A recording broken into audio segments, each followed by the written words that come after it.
ঠাকুর, মা ও স্বামীজির চরণে প্রণাম নিবেদন করে শুরু করছি স্বামী পূর্ণাত্মানন্দ মহারাজ কর্তৃক সম্পাদিত উদ্বোধন কার্যালয় থেকে প্রকাশিত শ্রী শ্রী মায়ের পদপ্রান্তে। আজ পাঠ করব শ্রী শ্রী মায়ের স্মৃতি কণিকা। লিখেছেন শিবরানী সেন মহাশয়া। আমার বয়স এখন 87, 1992 খ্রিস্টাব্দ। আজ থেকে প্রায় 79-80 বছর আগে 1912-13 খ্রিস্টাব্দে আমার যখন 7-8 বছর বয়স, তখন মাকে প্রথম দেখি। আমার মামার বাড়ি বাগবাজারে। আমার দিদিমা প্রায়ই বাগবাজারে মায়ের বাড়িতে যেতেন মাকে দর্শন করতে।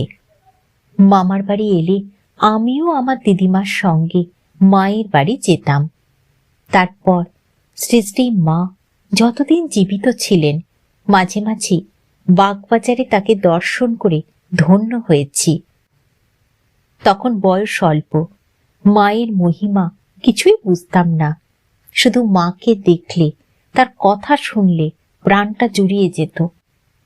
আর মায়ের কাছে গেলে সব সময় উপরি পাওনা ছিল মায়ের হাত ভর্তি প্রসাদ। যতদিন মা সুস্থ ছিলেন মা নিজের হাতেই প্রসাদ দিতেন, সন্দেশ, ফল, কত কি। আমার দুটো ছোট হাতে সব ধরত না। মায়ের মহিমা বুঝি আর না বুঝি প্রসাদ তো বুঝতাম। মায়ের কাছে যাবার সময় ওই হাত ভর্তি প্রসাদের লোভও ছিল। শ্রী শ্রী মা দিদিমা ও অন্যান্যদের সঙ্গে কথা বলতেন। সেসব কথা শুনতাম, বুঝতাম না কিছুই। তবে আমাকে তিনি যা বলতেন তার কিছু এখনো আমার মনে আছে। এখনো তার সেই উজ্জ্বল প্রসন্ন করুণাময়ী মূর্তি চোখের সামনে ভাসছে। মায়ের কথা ছিল খুব মিষ্টি। সেই মধুমাখা কথা এখনো কানে বাজে। মা একদিন আমাকে বলেছিলেন, মা, কখনো চুপচাপ বসে থেকো না, কিছু না কিছু কাজ করবে। একটা কিছু কাজ নিয়ে থাকতে হয়, নইলে অলস মনে নানা বদ চিন্তা এসে ভিড় করবে। একজন বয়স্ক মহিলাকে মা একদিন বলেছিলেন, যে রাস্তায় তুমি চলছ, যদি দেখো সে রাস্তায় কেউ পড়ে গিয়েছে, তাকে তুমি তুলে দেবে। পথে পড়ে থাকা কাউকে দেখে কখনো ফেলে যেতে নেই। তখন ছোট ছিলাম, মায়ের কথার তাৎপর্য বুঝিনি। পথে কিছু পেলে কুড়িয়ে রাখতাম। কিন্তু বয়স যখন বাড়ল তত বুঝতে পারলাম জগৎজননী কি বলতে চেয়েছেন।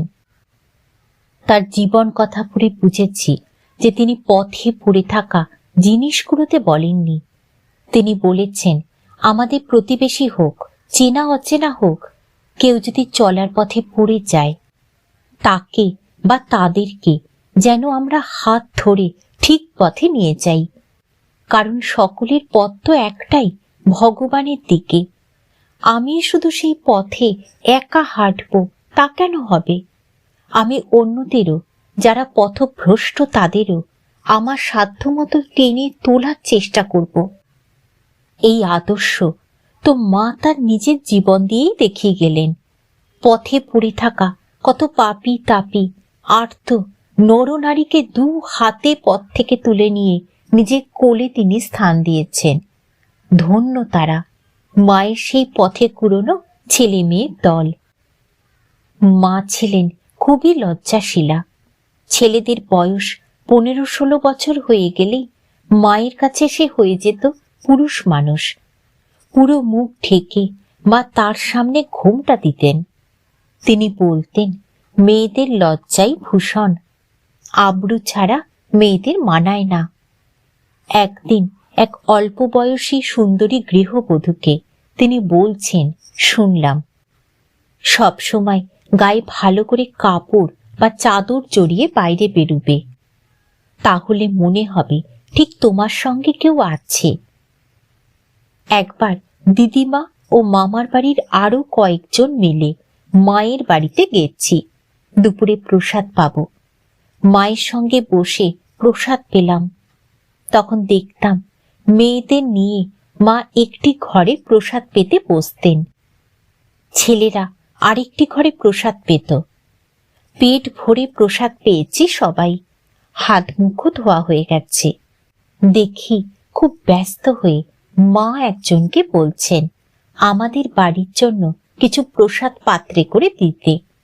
যাকে বললেন সে একটু দেরি করায় মা নিজেই উঠছিলেন খোঁজ করার জন্য। যোগীন মা বললেন, মা তুমি উঠছো কেন? ও হয়তো বাটি টাটি ধুয়ে নিয়ে আসছে, সেজন্য দেরি হচ্ছে। তারপর একটু হেসে বললেন, তোমার বাবার ঘর থেকে কি একরাশ বাসন দিয়েছে যে তুমি সবাইকে বাটি করে প্রসাদ দেবে? মা মিষ্টি হেসে বললেন, আহা, বাছারা একটু প্রসাদ পেত তাই। যোগিনবা হেসে বললেন, তোমাকে কি আমরা জানি না? দুনিয়ার সবাইকে পারলে তুমি বসে বসে খাওয়াও। আচ্ছা তুমি বসো, আমি দেখছি। এই বলে যোগিনবা উঠে গেলেন এবং প্রসাদ এনে আমাদের দিলেন বাড়িতে নিয়ে যাবার জন্য। মায়ের মুখে ফুটে উঠল গভীর তৃপ্তির হাসি। এখন যখন এসব কথা ভাবি তখন মনে হয় মা জগদ্ধাত্রী জগতের পালন করেন, মা অন্নপূর্ণা জগৎকে ভরণ করেন। তাই সকলের জন্য তার চিন্তা। শ্রী শ্রীমা ছিলেন রামকৃষ্ণগত প্রাণা। তার প্রতিটি কাজ, প্রতিটি কথা, প্রতিটি চিন্তায় ঠাকুর থাকতেন জড়িয়ে। মা আমার মা দিদিমাকে বলতেন, জীবনের প্রতিটি পদক্ষেপে ঠাকুরকে স্মরণ রেখো, তাহলে কোনো কষ্টকে আর কষ্ট বলে মনে হবে না। জীবনে দুঃখ কষ্ট কার বা নেই, ওসব তো থাকবেই। তার নাম নিলে, তাকে আশ্রয় করলে তিনি শক্তি দেবেন। দুঃখ ও কষ্ট তখন আর তোমার উপর ছাপ ফেলতে পারবে না। বাগবাজারের ওই ছোট্ট বাড়িটির মধ্যে মা যেন বিশ্ব সংসার পেতে বসে থাকতেন। অত ভক্তের আসা যাওয়ার মধ্যে প্রত্যেকটি কাজ সুষ্ঠুভাবে চলত। বিকেল হলে যোগিন মা বা গোলাপ মা মায়ের চুল আঁচড়ে দিতেন। মায়ের মাথায় ছিল এক রাশ কালো চুল, আর সে চুল কি সুন্দর! মা নিজে যেমন গভীর, ঠিক যেন তেমনি গভীর ঘন মায়ের মাথার চুল। দেখে মনে হতো আকাশ জুড়ে যেন কালো মেঘ করেছে। তবু তো শেষ বয়সে মায়ের মাথার চুল কমে গেছিল। মায়ের পা দুটি ছিল খুব সুন্দর। পায়ের তলায় পদ্ম ফুলের রক্তাভা। পায়ের গড়নও ছিল খুব সুন্দর। মুখের গড়ন ছিল ভারী মিষ্টি। চোখ নাক ছিল অপূর্ব। করুণা আর মমতায় মাখা ছিল মায়ের মুখ, মায়ের চোখ দুটি। একবার মায়ের ভাইঝি রাধুর চোখে কি যেন পড়েছে। সে দৌড়ে এসে শ্রী শ্রী মায়ের কোলে মাথা রেখে শুয়ে পড়ল। আমার চোখে কি পড়েছে, চোখ জ্বালা করছে। তোমার হাতটা একটু আমার চোখে বুলিয়ে দাও, তাহলেই আমার চোখ ঠিক হয়ে যাবে। মা সহাস্যে রাধুর মাথাটা তার কোলে আরো কাছে টেনে এনে সযত্নে চোখের ওপর হাত বুলিয়ে দিলেন। আশ্চর্য! রাধু বলল, আমার চোখ ঠিক হয়ে গিয়েছে, আর কিছু নেই চোখে। অল্প বয়সী বিধবা মেয়েরা একাদশীতে নির্জলা উপবাস করে থাকবে বা এমনি উপবাস করবে বা সহ্য করতে পারতেন না।